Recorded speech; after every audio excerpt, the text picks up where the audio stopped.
This is my 1987 Mazda Rx7 that I'm currently rebuilding an engine for so I can get it back on the road. The problem is I keep finding new issues that I have to take care of before I put the engine in to make sure that this is a nice, reliable car.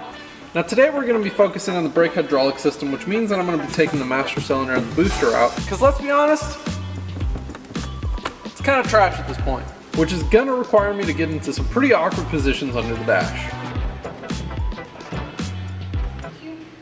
Step ladder. Now if we look under the dash, we got 4 studs coming out from the booster. Those are going to have to be removed. Before we do that, of course, we're going to want to take out this little clip that holds the pin onto the brake pedal, and that'll free up the booster so that we can take it off. Up front, we've got a couple brake lines that need to go. We've got the vacuum port into the booster, and that's about it. We got the 2 nuts that go from the master cylinder to the booster to hold that on, but those are already off. So we can go ahead and pull that bad boy out. Now let's take a quick look at the old parts that we took out to see what's actually wrong with them. So this is your brake master cylinder. This is basically what takes the brake fluid that's stored up here in the reservoir, pumps it through the system, pressurizes it so that your brakes can actuate and squeeze on the rotors. Now if we take a look at the back of mine, you can see all that rust and all that gunk back there. That's because this thing has been leaking for a good amount of time. Now your brake booster is basically just a big giant vacuum tank that helps you apply the brakes.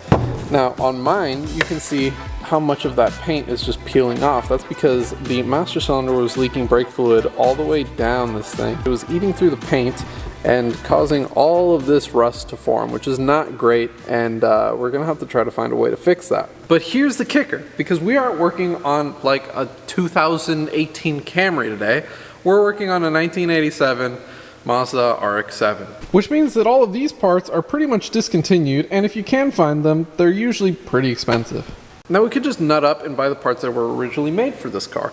That being said, that would leave us with the same braking system that the 1987 Mazda Rx7 came with, which in a 35-year-old JDM car probably wasn't that great compared to today's standards. But you guys know me, I can't leave anything the fuck alone. So today we're gonna be doing something a little bit different. That's why today we're busting out a box full of parts that I was originally planning on using on the IS, but we're going to be using some of them on the Rx7 today. So I was doing a little research on the internet to try to see what other people were doing when they came up across my situation, and that's when I found this. This is actually a late 90s Subaru Legacy brake booster. As you guys can see, it's a little different than my FC's brake booster because it has 2 separate diaphragms in this thing. That is a new feature that a lot of cars come with nowadays, but back then, you couldn't really get it. The Turbo FCs actually came with dual diaphragm boosters, but good luck getting one of those nowadays. To go along with that, we got a brand new Subaru Legacy master cylinder, which means that we'll have a brand new brake hydraulic system that we just won't have to worry about. Now looking at them, there are a few differences between our old and our new master cylinders. The old one actually has 3 pressure ports. We've got 2 front, 1 rear.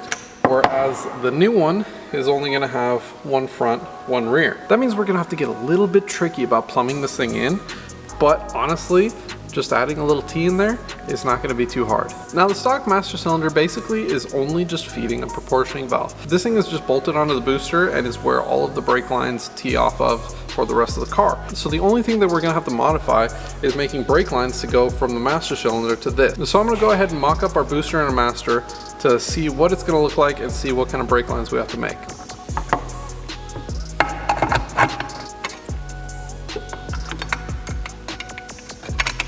So here we have the master cylinder booster and proportioning valve all assembled the way that they're going to be sitting on the car. I was actually able to use the bracket for the proportioning valve that comes from the original FC. I did have to shave down a little bit just to make sure that it clears on some of these spots up on top and on the sides, but that was pretty easy with the Dremel. Now I've got to make 2 brake lines, one that goes from here to this guy and one that goes from here to the front, but also I have to get another line into that, so that's going to have to be teed off. But for all that stuff, I've got a few different products that I'm going to use. I'm going to be taking some bulk brake hose that I'm going to be using to make those 2 little lines. I might make a 3rd one. I'm not really quite sure what's going to have to go on. I have a little T, I've got a brake line straightener, and I've got my hydraulic crimper down here. Now this thing is going to be awesome. I'll show you guys that in a little bit. Also, down in my toolbox, I got some tube nuts. So these are going to be M10 by 1, which is pretty standard for Japanese cars. Now in order to save a little bit of time and money, I'm actually going to be using welding wire. This is just aluminum TIG wire that I'm going to be bending with my various benders just to make sure that I can get the right radiuses and everything. And this will help me mock up anything that I need on the car before, so that I can get a pretty accurate length that I need to cut on the brake hose. Now I just bought a bulk roll of 3/16 brake line because honestly, like, it's a lot cheaper than buying the sticks, and you never know how long the sticks you actually need. This is honestly the better way to go if you're going to be doing a good amount of brake lines, because honestly, you never know how many you're going to mess up, and buying them by the stick is a good amount more expensive and you don't get as much. And I wasn't actually planning on using the stuff on the RX-7. This was meant for the IS, but we'll get another one for the IS. But for now, I'll show you guys how I turn this into something a little more like this. I know it seems a little weird to get brake line coiled like this. You'd think that it's just never gonna be straight and it's never gonna look good, but they make tools for that. This is a brake line straightener that I just got off Amazon, and honestly, like, it's nice. Like, you literally just stuff it in here. It's got these like roller bearings in it, and then you just jerk it a little bit, you know? Nothing too aggressive, you know, just a nice relaxing Sunday night. And like, that's a nice straight brake line now that we can go ahead and form into whatever we need. Now that I've got my basic pattern made up, I'm gonna go ahead and take just a straight piece of brake line and figure out a way to make it look just like this. I'm using this hand bender that I got from Amazon. Super nice. This thing honestly bends everything. It's such a tight radius, makes it look just like factory. I'm super stoked about it. And it makes sure that you can get those bends without kinking it, because if you try to bend this by hand, you will kink it and then your brakes won't work. So make sure to use a bender. So I always start out the process by cutting a brake line that is a little bit longer than the length that I actually need, just so I have excess on either side to make any adjustments I need to. Our first bend is going to be pretty easy. We can see this one just starts out with pretty much a 90. Double check our length. I'm leaving a little bit extra on this side just to make sure. Then all we got to do is just give her the beans. About a 90-degree bend. Then while it's still in there, we can go ahead and measure up. We need a little bit more. Make sure and take a look at it before I finish every bend. That should match up pretty perfectly with what we have designed. Now we got to go ahead and make that bend. For this one, I'm going to go ahead and mark the end of the bend, and these get a little bit trickier. We're going to look for our mark. We're going to look for our angle, which is going to be right about there. So I'm going to go ahead and give it pretty much another 90, a little bit less than 90, I believe. Right about there. So those are our first two bends. You can see we're pretty accurate right now. Right on the money. And we're just going to keep doing that. We've got 1, 2, 3 more bends to go. And then that will be a pretty close to completed brake line. So a few bends later, and you guys can see that we have our completed brake line mimicking what we did out of TIG wire. So now I'm just going to go ahead and go to the car, kind of fit it up and see where our fittings need to be, mark it out, and then cut the line and flare it. So this is the brake line flaring tool I'm going to be using. This is the Vevor hydraulic flaring tool, and it's actually super nice. I've been using it just on a bunch of test runs, and you can see it produces a very good flare, and it's super repeatable, super easy. It's got a bunch of dies for a bunch of different sizes, and it can even flare fuel line, which is actually kind of dope because it's not the same as like a normal 45-degree flare like these ones, but it's honestly like one of the cheaper ones on the market, and it works very well. I've been really impressed with it. It is a little finicky. You kind of do have to figure out how to use these right, but once you figure it out, these work super well. What I found is that you don't actually want the brake line flush with the top. You want it flush with the end of the chamfer, and that has produced the best flares for me, is having the brake line just slightly below the surface when you start. But other than that, it's the super nice kit, makes it super easy to flare them. I'll kind of go through the entire process of getting this entire thing set up and start flaring some tubing. But yeah, I mean, if you guys are looking to get into it and want to step up from something like these cheap ones, which honestly, like, they work, but I've never had any good luck with getting flares that actually like look and or function well. I've always had leaks with those. This one produces a good quality flare every single time once you get the hang of it, and it's way faster than those other ones. So I'm gonna go ahead and start out by taking a look at my cut line and cutting the brake tubing with the tubing cutter. As you can see, the end is a little bit crushed in and doesn't look great, so I'm going to take the drill and deburr that. Just like that. That's all it takes. Now we're going to go ahead and set the line into the dies and set the dies into the flare tool. Go ahead and tighten those guys down. We're going to stick in our 3/16 bubble flare die. That's the one with the little nubbin on the inside of it. Go ahead and clamp her down. Release it, unscrew it.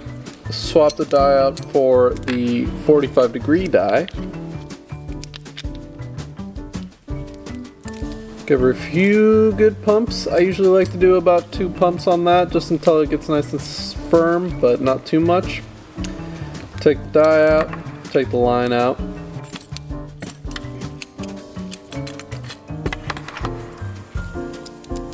And that's all that it takes to flare a brake line.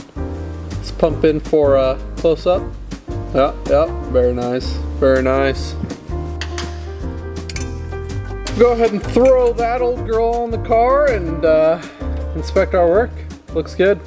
This next line is going to be a pretty long run because this is going to be the one that goes from the master cylinder here down to the passenger front wheel. So I'm going to straighten pretty much most of this out and get it ready to make the brake line that goes all the way across. I think I'm gonna use some rope to get the right length that I need, and then I have the TIG wire up there to get the right shape that I need. So we'll get to bending pretty soon. So we've got the piece measured out that we're gonna need to cut. It goes right about there that our cut needs to happen.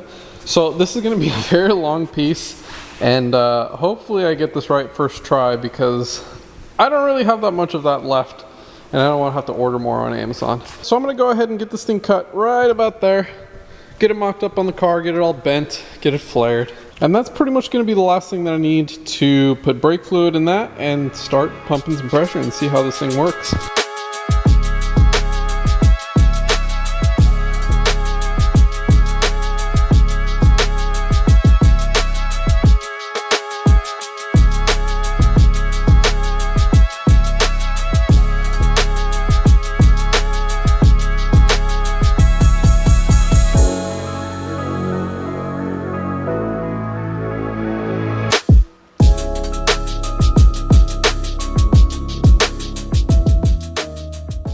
So as you guys can see, this entire section is pretty much done. I've got this one completely bent up. It looks way nicer now. The only thing is that I didn't actually flare the end of it because, as you guys can see, my last fitting that I have is a zinc fitting instead of the nice silver ones. So I had to get a little crafty, and I went to O'Reilly's, bought this one little piece of brake line because that's pretty much the only way to get these fittings without actually ordering them online. So now I can go ahead and finish that girl up. I'm so stoked. This whole thing just looks so much better now. Guys, I hate the way that I am. Whatever you do, don't ever be a perfectionist like me because it sucks. Life sucks because of it. All right, I was all stoked because I thought, oh, hey, I solved the problem of not having the right fitting. But I just found another problem because it's a slightly different shade of silver. And now that's not acceptable. And I'm going to have to order another set on Amazon because I just can't leave it like that. Now I've already got another set on the way.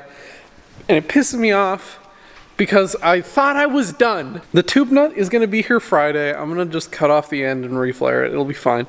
But it works, okay? The system works. I'm just not happy about how it looks. And I know that it's something that nobody's going to see. You're not going to be able to see that. Realistically, you're never going to be able to see that. But I know it's going to hurt me. It's going to hurt my soul to the core if I don't replace that thing. So it's getting replaced. Aside from my entire world falling apart because of that, there is one more thing that we're going to have to do, and that is going to take place inside of here. Now, the last issue that we run into is that the push rod that pushes the booster in and pushes on the master cylinder is a little bit longer on the Subaru one versus the Rx7 one. The strange thing is that they have the same thread pitch and everything, so we can actually just pull off this bracket that hooks onto the brake pedal off of the FC one, thread it straight onto the Subaru one, but with the Subaru one being a little too long, we have to chop it down just to make sure that it fits and doesn't hit on the brake pedal. So that's the very last thing that we're gonna have to do. However, the thing that sucks is that now we have to pull all of that out. And that means all of the lines and everything that I just did have to be removed. And it's just a hassle. Don't build cars. Don't build cars. But that's just how it goes. So we're going to go ahead and get everything pulled out and start taking an angle grinder to a brand new part. It's going to be fun. Yay. So if you're doing this swap, modify your booster before you make your lines. And you'll be in a lot better spot than I'm in right now. Luckily, I put a good amount of thought into serviceability when I was building this braking system. As you can see, booster came out. It honestly took probably like 2 minutes to get it out, even with all the brake lines already in. Came out super easily, so that's good. That'll be able to come out in car if we ever need to do it, even with the engine in. So now I'm gonna go ahead and measure how far this push rod sticks out compared to the new Subaru one. And then we'll go ahead and get this one cut and get it in the car for the last time. So just a quick and dirty little measurement. It looks like we have 107 millimeters, 114 millimeters. So that means we're gonna have to lop off about 7 millimeters off of the tip of this, and then we'll be good. So I went ahead and locked a nut on there so that this is the perfect amount that I need to cut off. I'm gonna go ahead and take a cutoff wheel to that and then just flapper disc it nice and smooth. Then we'll pull the nuts off, make sure the threads are nice, and get this put back in the car.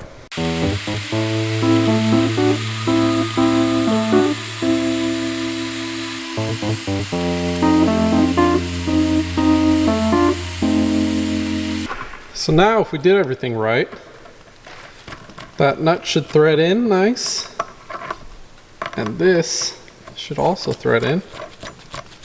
Be super nice. I have to figure out where this has to be adjusted, and then I can go ahead and throw it in the car. Alrighty, boys and girls. So as you guys can see, we've got the linkage all set up there. I put the pin in. I had to adjust the booster just to make sure that that rod was perfect. Usually what I do is I make sure that the brake pedal is all the way at the back of the travel. And this pin will be able to slide in easily without any sort of resistance when the pedal is all the way at the back side of its travel. That way, when you push the pedal, pushes in the booster.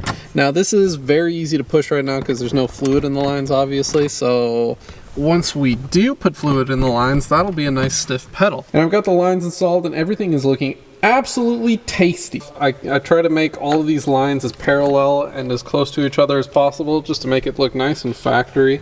And I think that I kind of achieved the look that I was going for. I love this. I just love the way that this completely changed the way the engine bay looks. There's still a lot of stuff that I have to do. I have to clean up all of this stuff and basically just get this thing looking nice. I'm thinking about taking all the seam sealer out, stitch welding the chassis, getting all of this wiring out of the engine bay and seeing if I can reroute some of it and make the engine harness look a lot better than it did before. I'm not going to be running a lot of the emission stuff, so the charcoal canister that goes right here is going to be gone. The air pump that's bolted onto the engine is going to be gone. I'm going to be changing my fuel setup a little bit, not anything too crazy, but just enough to make it look good. I feel like I'm making a lot more progress nowadays than I have been in a while, so it feels good to actually be wrenching on this thing. So I don't know about you guys, but I'm pretty stoked about it. I'm pretty stoked about how everything has been coming out so far. I'm not gonna lie, it's been difficult. Like bending those brake lines, it was so stressful, but now I kind of got the hang of it, which makes me super happy because we do have some brake lines that need to be made for this thing at some point in the future. All right, boys, I think I'm gonna go ahead and leave bleeding for another day.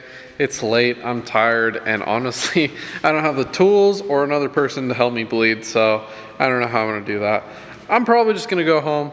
So I hope you guys enjoyed today's video. If you got something out of it, make sure to hit the like button, hit the subscribe button, and I'll see you guys next time.